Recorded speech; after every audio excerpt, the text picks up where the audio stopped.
The digital clock on my phone read 10:23 p.m.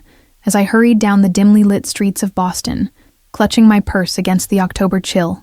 My shift at the corner cafe had run late, and the manager's reluctance to call me a taxi meant I was walking the 8 blocks to my tiny apartment alone. I felt them before I saw them. The subtle shift in the air, the weight of unfamiliar gazes tracking my movements from the shadows between streetlights. When I quickened my pace, the footsteps behind me accelerated in perfect, menacing synchrony. They moved with practiced efficiency, 3 men in dark clothing materializing from different directions, cutting off any escape route.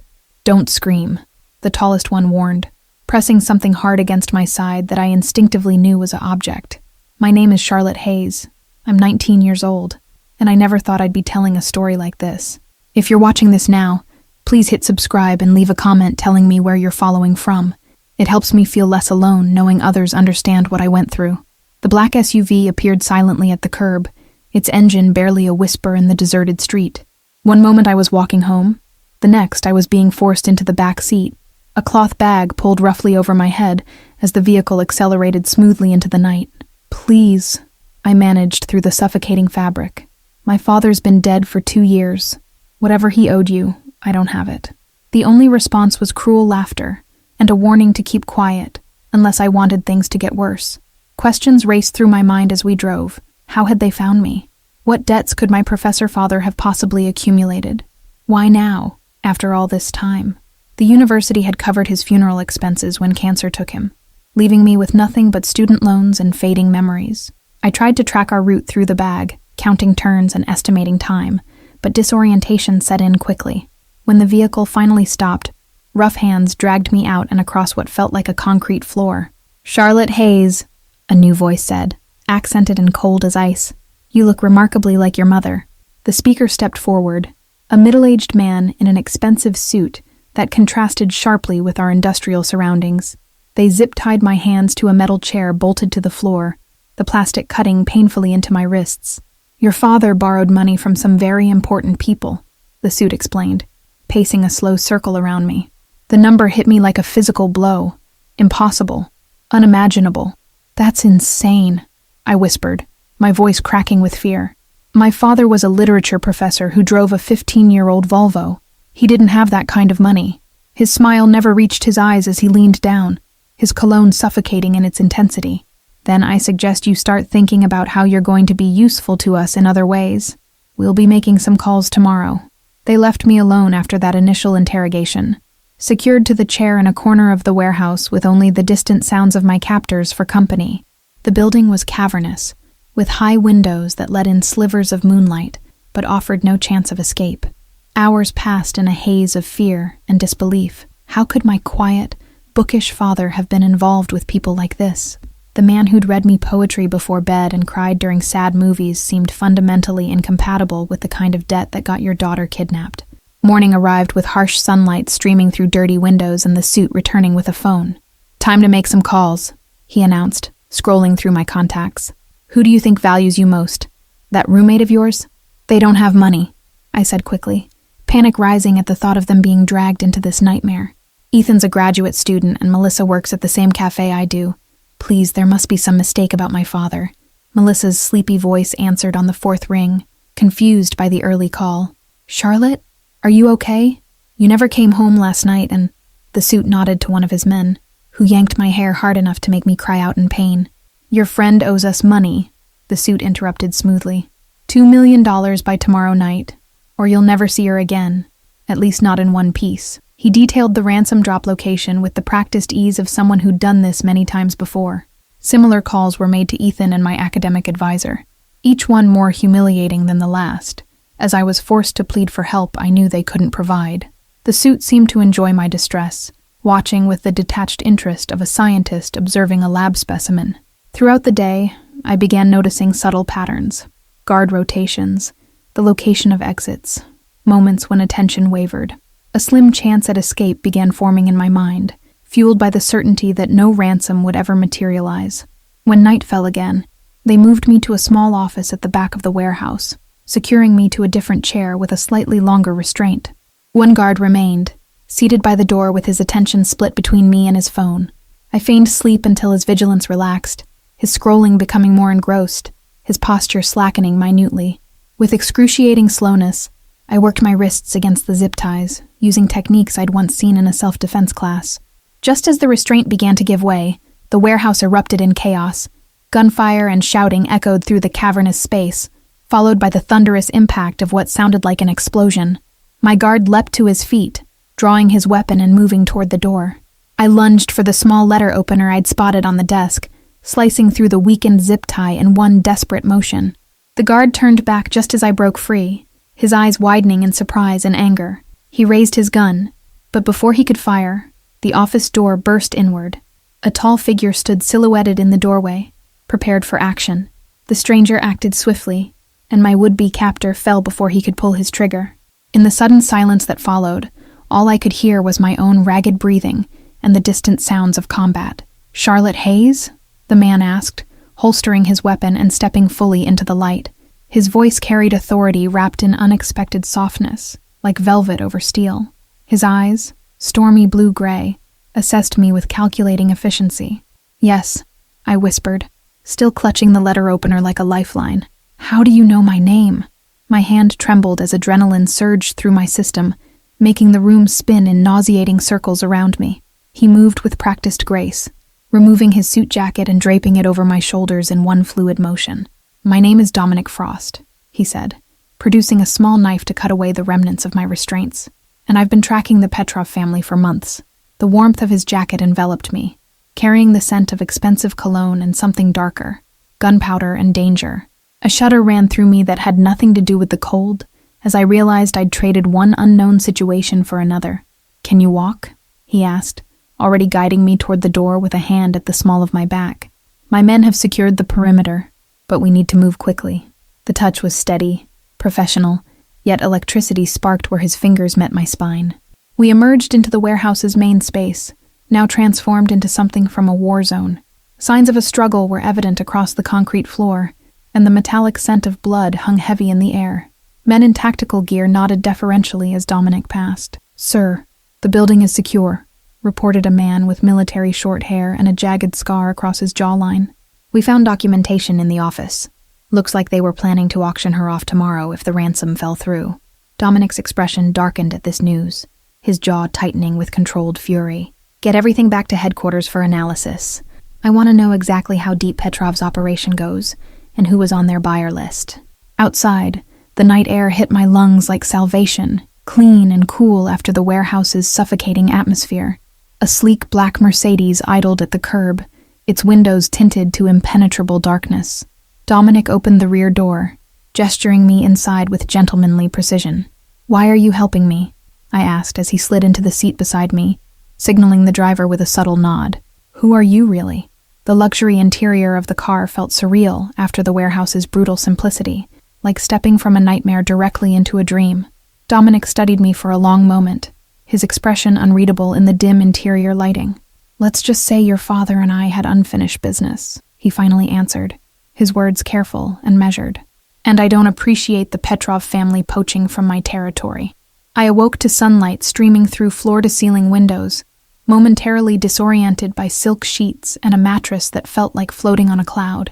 For one blissful moment, I thought the kidnapping had been a nightmare, until I shifted and felt the raw abrasions on my wrists where the zip ties had cut into my skin.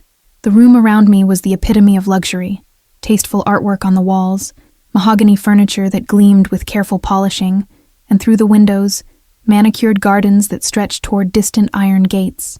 This was no hospital or hotel. The personal touches were too evident, the security too obvious. A soft knock preceded the entrance of a woman in her 50s, her silver-streaked dark hair pulled into an elegant chignon. "Good morning, Miss Hayes," she said, setting down a tray with tea and toast. "Mr. Frost asked me to check on you when you woke." "Where am I exactly?" I asked, accepting the steaming cup with hands that still trembled slightly. The tea was perfectly brewed, the china delicate beneath my fingers, nothing like the chipped mugs I used in my apartment. "How long have I been asleep?" "This is Mr. Frost's private residence in Brookline," she replied, moving to open the curtains wider. "I'm Mrs. Bennett, the housekeeper. You've been asleep for nearly 14 hours. The doctor said your body needed the rest after your ordeal." The mention of a doctor made me glance down, noticing for the first time that my cuts had been cleaned and bandaged, and I was wearing silk pajamas that certainly weren't mine. The thought of being undressed while unconscious sent heat flooding to my cheeks. Your clothes were being cleaned, but I've left some items in the wardrobe that should fit you, Mrs. Bennet continued, gesturing to a massive armoire against the far wall. Mr. Frost will see you in the study when you're ready. No rush. After she left, I explored the attached bathroom, marveling at marble surfaces, and a shower with more settings than I knew what to do with. The hot water felt miraculous against my skin, washing away the warehouse's lingering traces and revealing bruises I hadn't realized I'd acquired. The wardrobe contained clothing in exactly my size: jeans, sweaters, even underwear still in packaging from brands I recognized from magazine ads, but had never been able to afford on a barista's salary. How did Dominic know my measurements? How long had he been watching me? Dressed in borrowed finery, I followed Mrs. Bennet's directions through corridors adorned with artwork that looked museum-worthy. The house was silent except for our footsteps on polished hardwood, but I sensed the presence of others. Security personnel stationed discreetly throughout the property. I paused outside the study door, gathering courage before knocking softly. Dominic's deep voice beckoned me inside, and I entered a space that seemed to encapsulate the man himself, powerful, elegant, with dangerous undercurrents beneath the civilized veneer. Dominic stood by a wall of windows, silhouetted against the morning light, a phone to his ear. He ended the call as I entered, turning to assess me with those storm cloud eyes. "Charlotte," he said, my name carrying unexpected weight on his tongue.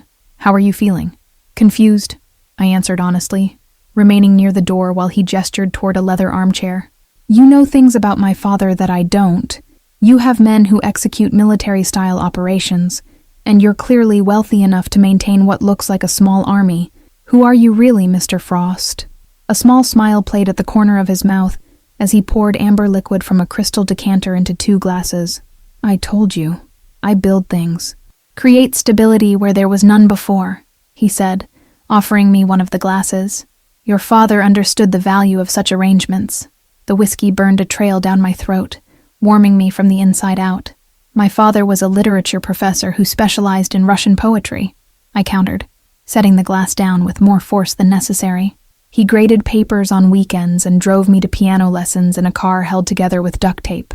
Dominic moved to his desk, withdrawing a manila folder thick with documents. "Richard Hayes's public life. Yes," he agreed, opening the folder to reveal photographs that made my breath catch. My father in settings I'd never seen, with people I didn't recognize. His private one was considerably more complex. "These are fake," I whispered, though the evidence before me was undeniable. My father's distinctive smile, the scar above his eyebrow from a childhood accident, the way he tilted his head when listening intently. He couldn't have been. He wasn't. "Your father was my intelligence advisor for 6 years, Dominic stated matter-of-factly, as though discussing the weather rather than shattering my entire understanding of my family history. His academic position provided excellent cover for his real expertise, analyzing patterns in Russian organized crime. My mind reeled with implications, memories reshuffling themselves like cards in a deck, the late-night phone calls, unexpected business trips, the languages he spoke that he never taught me. Then the people who took me. "They knew about his work with you?" Dominic's expression darkened, jaw tightening with controlled anger. "The Petrov family discovered his connection to my organization shortly before his death. We believed the threat died with him. Evidently, we were wrong. Through the windows, I could see men patrolling the grounds, their movements synchronized and professional. Not servants or groundskeepers, but soldiers in disguise. These people killed my father, didn't they?" I asked, already knowing the answer in my bones. "The cancer diagnosis was real," Dominic clarified, his voice softening almost imperceptibly. "But its sudden acceleration was not. By the time we suspected poison, it was too late for intervention. I'm sorry, Charlotte. I should have protected him better." The ground seemed to shift beneath me, grief reopening like a physical wound. "And now they're after me because... what?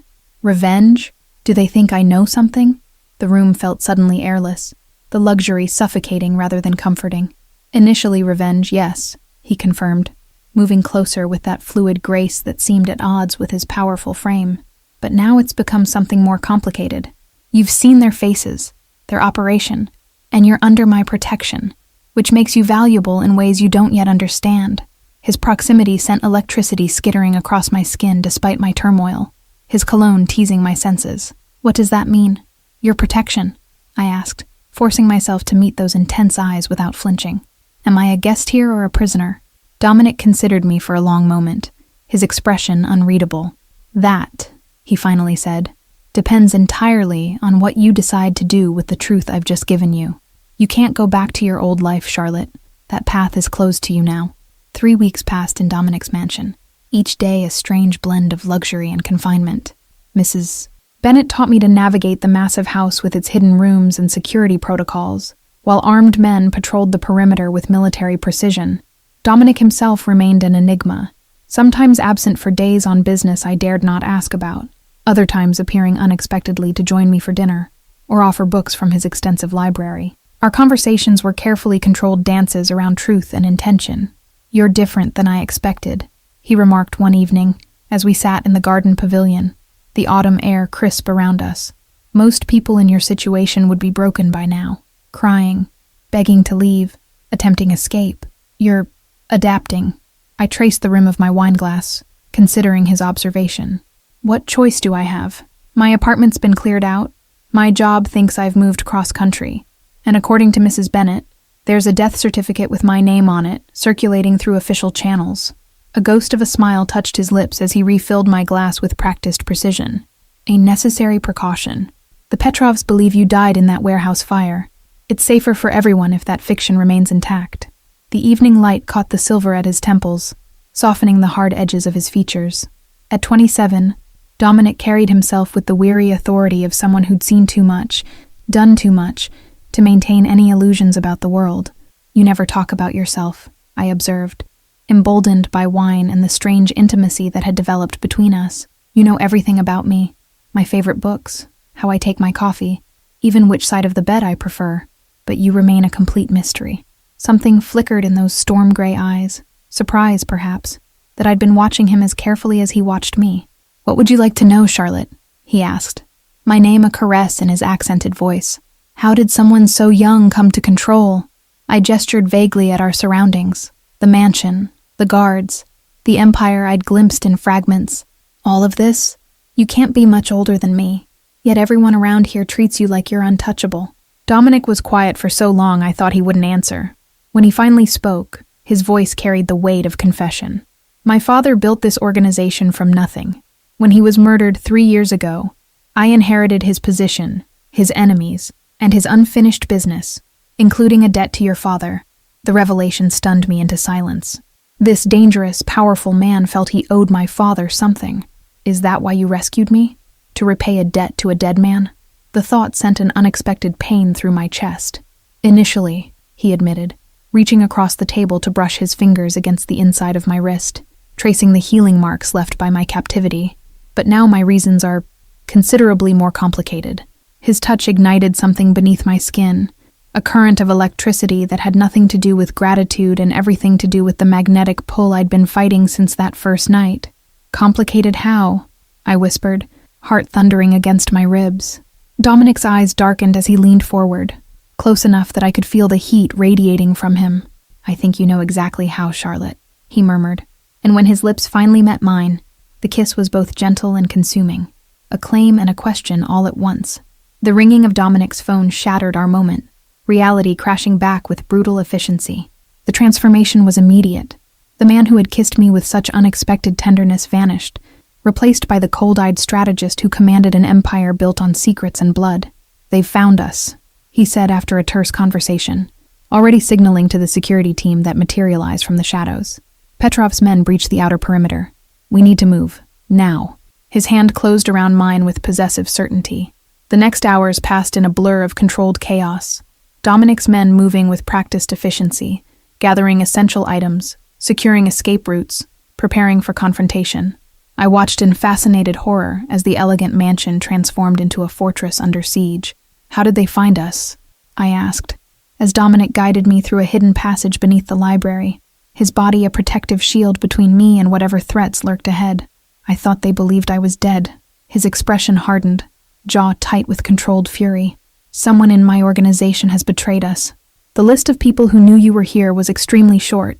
which makes identifying the traitor my first priority once we're secure. The tunnels opened into an underground garage housing vehicles that looked designed for both luxury and combat. Dominic directed me toward a matte black SUV with windows thick enough to stop bullets. "Get in. Stay down." "Where are we going?" I asked, ducking into the passenger seat as commotion erupted somewhere above us. The sound made my blood run cold, memories of the warehouse flooding back with nauseating clarity. "What about your men, Mrs. Bennett?" "They have their orders and extraction points," he replied, his focus absolute as he navigated the vehicle through a series of underground passages I hadn't known existed. "Right now, my only concern is getting you to safety." We emerged miles from the mansion, the city lights glittering in the distance.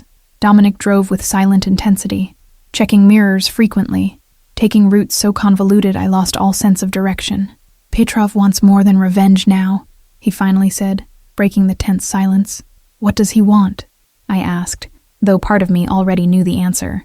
The stakes had shifted the moment Dominic claimed me as his own with that kiss. I was no longer just a pawn in their game. I had become the most effective way to wound Dominic Frost. He took a sharp turn onto an unmarked road, the city falling away behind us. "He sent terms while you were changing. You, delivered to him personally, in exchange for a ceasefire between our organizations. A clean trade, one life for hundreds." Cold fear washed through me, but with it came a strange clarity. "You're considering it, not a question." The strategic calculus was written in the tight line of his shoulders, the careful neutrality of his voice. The logical choice would be to trade me. Dominic's knuckles whitened on the steering wheel. The logical choice, yes. I built this organization on logical choices, Charlotte. Hard decisions that protect the many at the cost of the few. It's how I've survived. How we've all survived. We pulled into a secluded cabin nestled against dense forest, the structure deceptively rustic. I had no doubt it was as fortified as the mansion had been. Inside, the simplicity continued. Functional furniture, minimal decoration, nothing to indicate the wealth Dominic commanded. "So why haven't you already handed me over?" I asked when he returned from securing the perimeter, his weapon holstered but still visible against his side. "If I'm just a liability, a complication in your business affairs, why risk everything to protect me?" Dominic crossed the room with predatory grace, backing me against the wall with his body so close I could feel the heat of him, see the conflict raging in those storm cloud eyes. "Because there are some things logic can't account for, Charlotte. Some weaknesses even I can't overcome." His confession hung in the air between us, weighted with implications neither of us was prepared to voice. "So what happens now?" I whispered, hands rising instinctively to rest against his chest, feeling the thunderous beat of his heart beneath my fingers.